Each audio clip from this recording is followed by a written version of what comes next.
ಅಂದ್ರೆ ಬಿಜೆಪಿ ಮತ್ತೆ ಕಾಂಗ್ರೆಸ್ ಸರ್ಕಾರ ಇದನ್ನ ಎರಡನೇ ಅತಿ ದೊಡ್ಡ ಗಾರ್ಬೇಜ್ ಸಿಟಿ ಆಗಿ ಮಾಡಿದಂತ ಹೆಗ್ಗಳಿಕೆ ಕಾಂಗ್ರೆಸ್. ಈಗ ಮೇಡಮ್ ಅವ್ರು ಏನ್ ಹೇಳಿದ್ರು, ಅಭಿವೃದ್ಧಿ ಆಗಿಲ್ಲ, ಏನೂ ಆಗಿಲ್ಲ ಶಾಸಕರು ಅಂತ. ಈ ಗ್ರೌಂಡ್ ಯಾರು ಮಾಡಿರೋದು? ನೇತಾಜಿ ಗ್ರೌಂಡ್ ಯಾರು ಮಾಡಿರೋದು? ಕೊಲಂಬಸ್ ಪಾರ್ಕ್ ಯಾರು ಮಾಡಿರೋದು? ಪ್ರತಿಯೊಂದು ಬಿಜೆಪಿ ಸರ್ಕಾರ ಇದ್ದಾಗ 150 ಕೋಟಿ ಅನುದಾನದಲ್ಲಿ ಮಾಡಿರೋದು. 25 ಕೋಟಿ ಏನ್ ಮಾಡಿದೆ ಕೇಳ್ತಿದೆ. 25 ಕೋಟಿ ಬಂದೇ ಇಲ್ಲ ಸರ್, ಇಡೀ ಬೆಂಗಳೂರಲ್ಲಿ ಯಾರಿಗೂ ಬಂದಿಲ್ಲ. ಬರೀ ಸುಳ್ಳು. ಪೇಪರ್ ಅಲ್ಲಿ 25 ಕೋಟಿ ಕೊಟ್ಟಿದೀವಿ ಅಂದಿದ್ದಾರೆ. ಎಲ್ಲಾದ್ರೂ ಗೌರ್ಮೆಂಟ್ ಆರ್ಡರ್ ಇದ್ರೆ ತೋರ್ಸಕ್ ಹೇಳಿ. ಒಂದ್ ಕಡೆ ಗೌರ್ಮೆಂಟ್ ಆರ್ಡರ್ ಆಗಿಲ್ಲ, ನಮ್ಗಲ್ಲ, ಯಾರಿಗೂ ಬಂದಿಲ್ಲ. ಇಡೀ ರಾಜ್ಯದಲ್ಲಿ ಕೊಟ್ಟಿದೀವಿ ಅಂತಾರೆ. ಯಾರು ಕೊಟ್ಟಿದ್ದಾರೆ? ಎಲ್ಲಿ ಕೊಟ್ಟಿದ್ದಾರೆ? ಈಗ ನಮ್ಮ ಒಬ್ಬ ಕಾಂಗ್ರೆಸ್ ಸ್ನೇಹಿತ ಹೇಳ್ದ, ಪ್ರಕಾಶ್ ನಗರದಲ್ಲಿ ಅಭಿವೃದ್ಧಿ ಮಾಡ್ತಾ ಇಲ್ಲ, ಕಾಂಗ್ರೆಸ್ ಓಟು ಅಂತ. ಪ್ರಕಾಶ್ ನಗರದವರೇ ಮೇಯರ್ ಆಗಿದ್ರಲ್ಲ, ಏನ್ ಸಾಧ್ಯ ಅವ್ರದ್ದು? ಪ್ರಕಾಶ್ ನಗರದವರೇ ಮೇಯರ್ ಆಗಿದ್ರಲ್ಲ, ಪ್ರಕಾಶ್ ನಗರಕ್ಕೆ ಏನ್ ಕೊಟ್ಟಿದ್ದಾರೆ? ಹಾಗಾದ್ರೆ ಮೇಯರ್ ಆದವ್ರು ಮಾತ್ರ ಮಾಡ್ಬೇಕಾ? ಕ್ಷೇತ್ರ ಶಾಸಕರು ಮಾಡಂಗಿಲ್ಲ ಅಂತಲ್ಲ. ಈಗ ಒಂದ್ ನಿಮಿಷ ಸರ್, MLA ಅವ್ರು ಮಾಡಿಲ್ಲ, ಮಾಡಿರೋದು ನಾವು ತೋರಿಸ್ತಾ ಇದೀವಿ. ನನಗೆ ಬೆಂಗಳೂರೇ ಬೇಕು, ನನಗೆ ಬೆಂಗಳೂರು ಇನ್ಚಾರ್ಜ್ ಮಿನಿಸ್ಟ್ರೇ ಬೇಕು ಅಂತ ಕಾಡ್ರಲ್ಲ. ಬೆಂಗಳೂರು ಇನ್ಚಾರ್ಜ್ ಮಿನಿಸ್ಟರ್ ಅವ್ರೇನ್ ಮಾಡ್ತಾವ್ರೆ? ಏನ್ ಸರ್ ಮಾಡ್ತಾವ್ರೆ? ಮೇಯರೇ ಮಾಡ್ಬೇಕನ್ನೋದು ಕೇಳಿದ್ರೆ MLA ಗ್ರೇಟರ್ ಬೆಂಗಳೂರು ಮಾಡಿದ್ರಲ್ಲ ಸರ್. ಗ್ರೇಟರ್ ಬೆಂಗಳೂರು ಏನಕ್ಕೆ ಮಾಡಿದ್ರು? ಚುನಾವಣೆ ಬೆಂಗಳೂರು ಅವ್ರಿಗೆ ಬೆಂಗಳೂರು ಚುನಾವಣೆ ನಡೆಸೋ ಆಸಕ್ತಿ ಇಲ್ಲ. ಹೇಳಿ ಸರ್, ಬೆಂಗಳೂರು ಚುನಾವಣೆ ಮಾಡೋ ಆಸಕ್ತಿ ಇಲ್ಲ. ಬೆಂಗಳೂರು 5 ಏನ್ ಮಾಡಿದ್ದಾರೆ? 5 ಕಾರ್ಪೊರೇಷನ್, 2 ಕಾರ್ಪೊರೇಷನ್ ಯಾರನ್ನ ಹಿಡಿಯಕ್ಕೆ ಅಂತ ಮಾಡಿದ್ದಾರೆ ಗೊತ್ತು ಸರ್? ಅಲ್ಪಸಂಖ್ಯಾತರನ್ನ ಓಲೈಕೆ ಮಾಡೋದಕ್ಕೆ 2 ಕಾರ್ಪೊರೇಷನ್ ಅಲ್ಪಸಂಖ್ಯಾತರನ್ನ ಅಷ್ಟೇ ಇವ್ರದು. ಅತಿ ಹೆಚ್ಚು 2ನೇ ಟ್ಯಾಕ್ಸ್ ಕಟ್ಟುವಂತ ರಾಜ್ಯ ನಮ್ಮ ಕರ್ನಾಟಕ. IT hub Karnataka.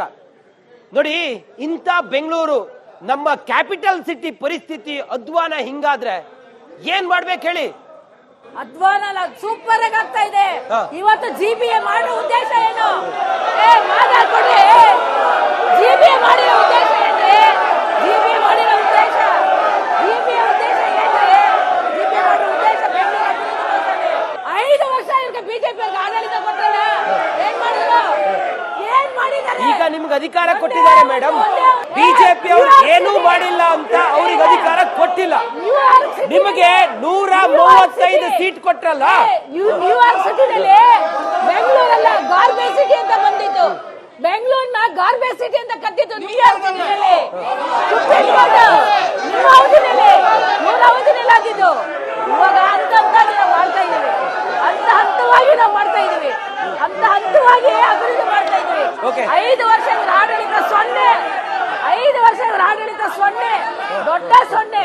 ನಾವು 5 ವರ್ಷ, 5 ಸಿದ್ದರಾಮಯ್ಯನವ್ರ ಕಾಲದಲ್ಲಿ 5 ವರ್ಷದಲ್ಲಿ 800 ಕಿಲೋಮೀಟರ್ ಸ್ಟಾಮ್ ವಾಟರ್ ಡ್ರೈನ್ ಸ್ವಚ್ಛ ಮಾಡಿದ್ವಿ. ಇವ್ರು ಏನ್ ಮಾಡಿದ್ರು? 1 ಕಿಲೋಮೀಟರ್ ಮಾಡಕ್ಕಾಗಿಲ್ಲ. ವರ್ಲ್ಡ್ ಕ್ಲಾಸ್ ಸಿಟಿ ಬೆಂಗಳೂರಿಗೆ ಒಂದು ಗವರ್ಮೆಂಟ್ ಬಾಡಿ ಇಲ್ಲ. ಕಾರ್ಪೊರೇಷನ್ ಎಲೆಕ್ಷನ್ ಮಾಡೋದಕ್ಕಿನ್ನು ನಾವು ನಮಗೆ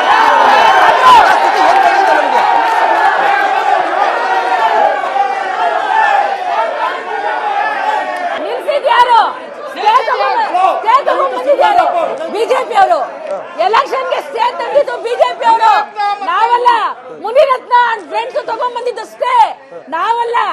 ನಾವು ಸ್ಟೇ ತಗೊಂಡ್ ಬಂದಿಲ್ಲ.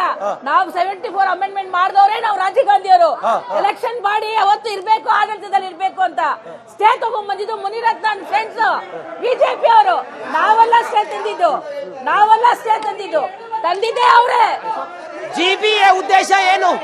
ಗ್ರೇಟರ್ ಬೆಂಗಳೂರು ಉದ್ದೇಶ ಏನು? ಗ್ರೇಟರ್ ಬೆಂಗಳೂರು ಅಥಾರಿಟಿ ಉದ್ದೇಶ ಏನು? ಜನಗಳ ಬಳಿ ಸಮಸ್ಯೆ ಪರಿಹಾರಕ್ಕೆ, ಸ್ಥಳೀಯವಾಗಿ ಸಮಸ್ಯೆಗಳ ಪರಿಹಾರಕ್ಕೆ. ಮೇಡಮ್, ಇವತ್ತು IT ಕಂಪನಿಗಳೆಲ್ಲ ಬೆಂಗಳೂರು ಸಹವಾಸ ಬೇಡ ಅಂತೇಳಿ ಹೋಗ್ತಾ ಇದ್ದಾರೆ. 1 ವರ್ಷಕ್ಕೆ ವಾರ್ಷಿಕವಾಗಿ IT ಬಿಸ್ನೆಸ್ಗೆ 20,000 ಕೋಟಿ ನಷ್ಟ ಆಗ್ತಿದೆ ಅಂತ ಹೇಳಿ ಅವ್ರು ಡಾಟಾ ತೋರಿಸ್ತಾ ಇದ್ದಾರೆ. ಇದ್ರ ಹೊಣೆಗಾರಿಕೆ ಯಾರು? ಜವಾಬ್ದಾರಿ ಯಾರು? ಇದೇ ಅನಿಲ್ ಶೆಟ್ಟಿ ಇವತ್ತು ಪತ್ರಿಕಾಗೋಷ್ಠಿ ಮಾಡಿದ್ದಾರೆ. ಅವ್ರು ಏನ್ ಹೇಳಿದ್ದಾರೆ? ನಾವು ಹಂತವಾಗಿ ನೀವು ಮಾಡೋ ಕೆಲಸ ಒಪ್ಕೊಳ್ತಾ ಇದೀವಿ. ನಾವು ಎಷ್ಟು ವರ್ಷ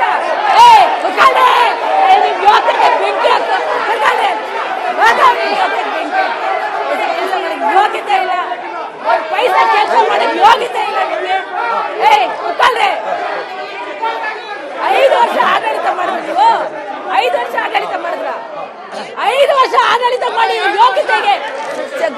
ಮಾಡ್ಕೊಂಡು ತಗೊಂಡ್ಬಂದು. ಈ ಸರ್ಕಾರದ ಬದ್ಧತೆ ಏನ್ ಮೇಡಮ್ ಇಷ್ಟ ಆಗಿದೆ? ಈ ಸರ್ಕಾರದ ಬದ್ಧತೆ ಸರ್ಕಾರ ಜನರ ಬಳಿ ಮನೆ ಮನೆಗೆ ಹೋಗುವಂತದ್ದು, ಸಮಸ್ಯೆಗಳಿಗೆ ಪರಿಹಾರ ಮಾಡುವಂತದ್ದು ಈ ಸರ್ಕಾರದ ಬದ್ಧತೆ. ಅದು ಸರ್ಕಾರದ ಬದ್ಧತೆ ಅದು ಜನರ ಬಳಿ ಹೋಗೋದೇ ನಮ್ಮ ಬದ್ಧತೆ. ಯಾವಾಗ ಕಾರ್ಪೊರೇಷನ್ ಎಲೆಕ್ಷನ್ ಯಾವಾಗ? ಅತಿ ಶೀಘ್ರದಲ್ಲಿ ಬರುತ್ತೆ.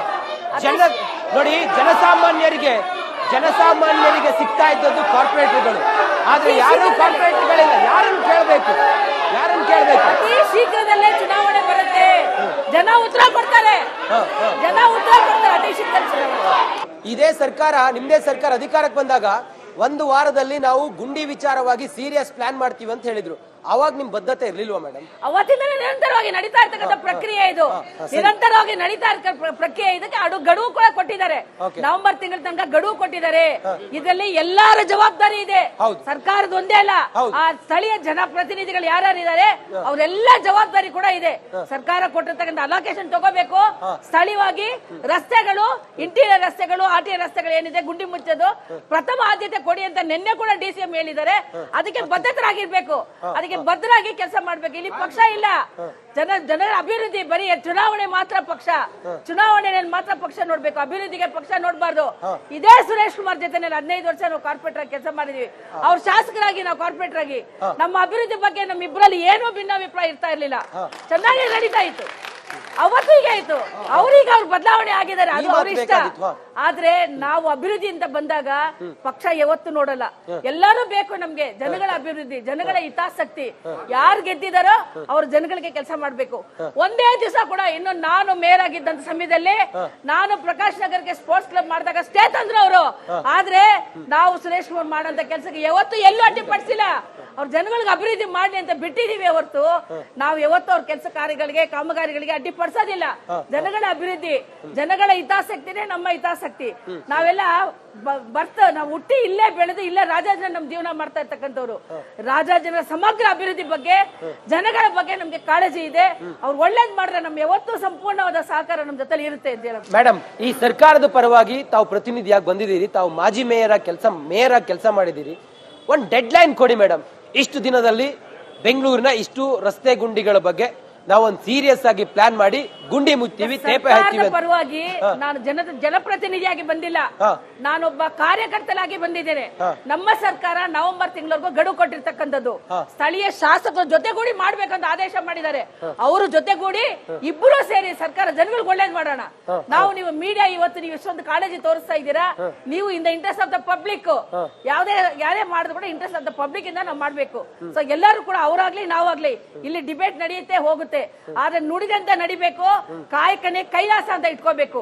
ಸುಮ್ನೆ ಏನೋ ಬೊಗಡೆ ಬಿಟ್ಕೊಂಡು ಅವ್ರು ಮಾಡೋದ್ರ ಬಗ್ಗೆ ಕಾಮೆಂಟ್ಸ್ ಮಾಡ್ಕೊಂಡು ಹೋಗೋದಲ್ಲ.